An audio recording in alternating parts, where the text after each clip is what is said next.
안녕하세요. 공부하는 유선생의 유선생입니다. 기본 간호 시간입니다. 저희는 이제 그 기본 간호 수업이 목차대로 차례로 이제 하는 것이 아니라 중요한 거 위주로 해가지고 이제 저희가 다음 달에 저희 학원 같은 경우는 실습을 나가게 돼요. 그래서 이제 실습 나가기 전에 기본적으로 조금 배우고 나갔으면 좋겠다 하는 것들을 선생님이 우선적으로 조금 가르쳐 주셔가지고 순서가 조금 두서없이 나가기는 했어요. 그래서 일단 그 침상 만들기 먼저 수업을 진행을 했는데요. 그래서 침상 만들기에 관한 실습 수업을 했었어요. 그래서 다들 한 번씩 해보셨나요? 이제 침상 만들기 저희는 이제 2인 1조로 해가지고 한 번씩 만들어 보는 수업을 시간을 가졌는데요. 우선 이제 그 침상 만들기에 대한 이론 그 복습을 다 같이 한번 해보겠습니다. 이제 실습을 한번 해보셨다면 이론이 굉장히 쉽게 이해가 되실 것 같아요. 이러한 이제 그 임상에 나가셔가지고 침상 만드시는 일이 자주 있으실 텐데요. 이러한 이제 그 이론적인 거와 함께 이제 실습 같이 해보셨다면 도움이 많이 되실 것 같아요. 이러한 침상은 이제 환자의 신체적이나 정신적 편안함을 위해서 그 주름 없는 침상을 유지하는 것이 중요하고요. 침상 만들기에 있어서 일단 필요 물품은 당연히 침대, 그다음에 침요, 베개 필요하겠죠. 근데 이러한 그 베개가 필요한 이유는 신체 선열을 유지시켜 줄 수 있는 그 높이의 베개가 필요합니다. 이 신체 선열이라는 거는 이제 말 그대로 그 편안한 자세를 말해요. 그러니까 자연스러운 편안한 자세를 유지시킬 수 있는 그런 높이의 베개가 필요하고요. 그다음에 기타 내용이 있는데 이게 그 침상에 필요한 그 물품 외에 또 그 침상 보조 기구들이 있습니다. 그다음에 골절용 판자라고 해서 골절 부위나 허리를 지지할 수 있는 골절용 판자가 있을 수도 있고요. 그다음에 그 발 지지대라고 하는데 이런 뭐 발 지지대나 밑에 나오는 이 대전자 두루마기 이런 거는 용어를 좀 알아두시면 시험 문제에 가끔 출제가 된다고 하네요. 그래서 발 지지대는 그 만약에 그 마비 환자 같은 경우는 이렇게 힘없이 누워 있다 보면은 발끝이 이렇게 이렇게 어떻게 표현해야 되나? 이렇게 세워져 있는 누웠을 때 이렇게 발끝이 이렇게 일반 사람처럼 세워져 있는 게 아니고 그것마저도 기운이 없어서 이렇게 발레 자세처럼 그 포인 자세를 하게 된대요. 그래서 그 자꾸 그 포인 자세로 계속 있다 보면은 그 상태로 이제 마비가 되기 때문에 그거를 예방하기 위해서 족저 굴곡을 예방하기 위해서 발 지지대를 해준다고 합니다. 그 다음에 이제 손 두루마기는 그 손의 모양을 유지하고자 굴곡 상태를 유지하기 위해서 넣는 그 붕대나 스펀지 같은 거고요. 그다음에 대전자 두루마기라는 거는 다리나 고관절의 외회전, 또 이 또한 마비 환자 같이 의식 없으신 분들이 다리나 고관절이 이렇게 바깥으로 이렇게 제껴지는 것을 방지하기 위해서 사용할 수 있는 물품이고요. 그다음에 이제 삼각대, 뭐 크레들은 화상 환자를 위한 이렇게 겉씌우개 같은 거고요. 그다음에 모래주머니 또한 이게 그 대전자 두루마리하고 좀 비슷한 용도이긴 한데요. 무슨 그 출혈을 이제 막기 위한 압박이나 그다음에 그 다리 고관절의 외회전을 방지하기 위해서 또 모래주머니를 사용하기도 한다고 합니다. 그다음에 침대 난간이 있고요. 그다음에 이제 침상의 종류에 대해서 나와 있는데요. 이 침상의 종류를 가르쳐서 여러 가지 이제 용어들이 있어요. 근데 여기서 이제 이 침상은 내과적 무균술로 인한 그 방법으로 하고 있습니다. 그래서 이 첫 번째로 나오는 게 빈침상이에요. 빈침상이라는 뜻은 처음에 이제 환자를 받을 때 새로 입원한 환자를 받기 위해서 이제 깨끗이 침상을 정리한 그 침상을 빈침상이라고 합니다. 빈침상을 이제 만들기 전에는 우선 알코올로 퇴원한 환자가 사용하던 그 부분들을 다 뭐 침구, 그러니까 그 침대 매트리스, 난간, 그 옆에 무슨 사물함, 그 밑에 있는 그 환자 그 보호자 매트 이런 것들도 다 알코올로 일단 소독을 하고 그 다음에 그 침상을 만드는 걸 이제 원칙으로 하고요. 이게 그 밑에 나오는 여러 가지 그 침상형 종류가 모든 순서가 다 이 순서대로 똑같아요. 처음에는. 그래서 그 매트리스 위에 밑 혼이불을 깝니다. 그래서 그 밑 혼이불은 솔기가 밑으로 가게 해서 그래서 그 매트리스 안쪽으로 들어가게끔 그렇게 깔고요. 이 밑 혼이불을 깔 때는 머리 쪽에 훨씬 더 여유를 두고 이제 그 매트리스 밑으로 집어넣어요. 그래서 이 머리 쪽에 여유를 두는 이유는 밑 침구를 더 단단히 하기 위해서고요.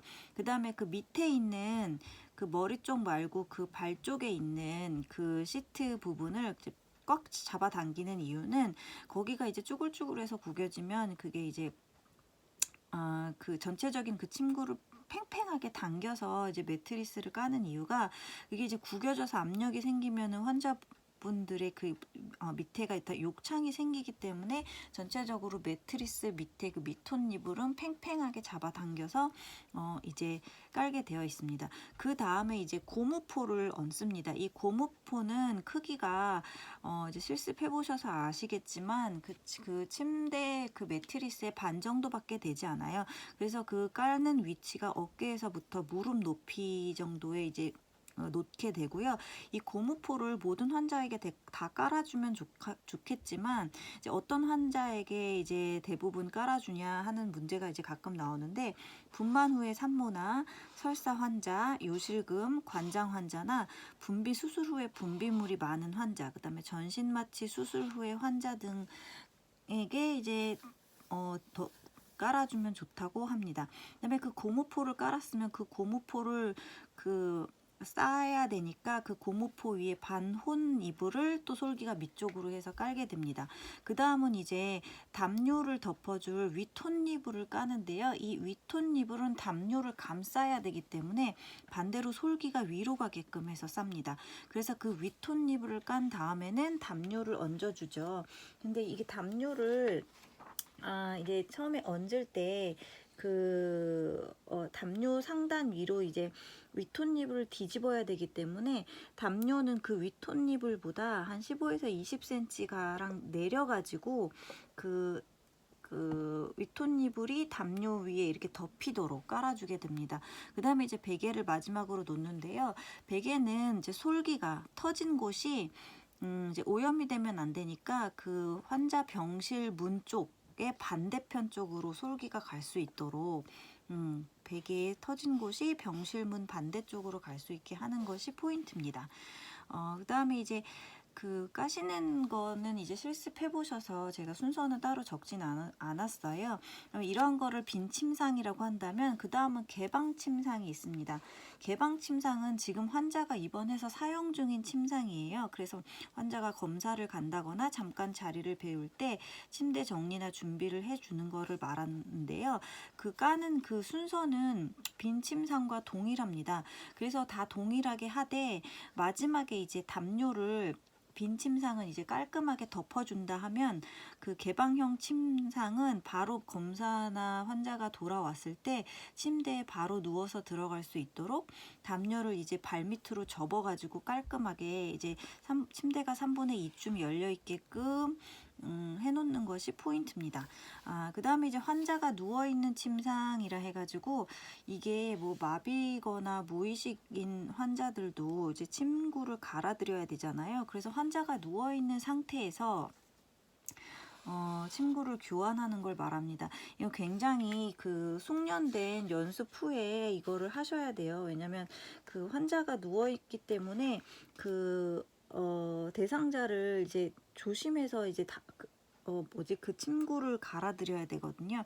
그래서 이제 침구 가는 방법은 이제 책을 보시면 아실 것 같고 이제 주의해야 할 점만 좀 정리를 해드릴게요.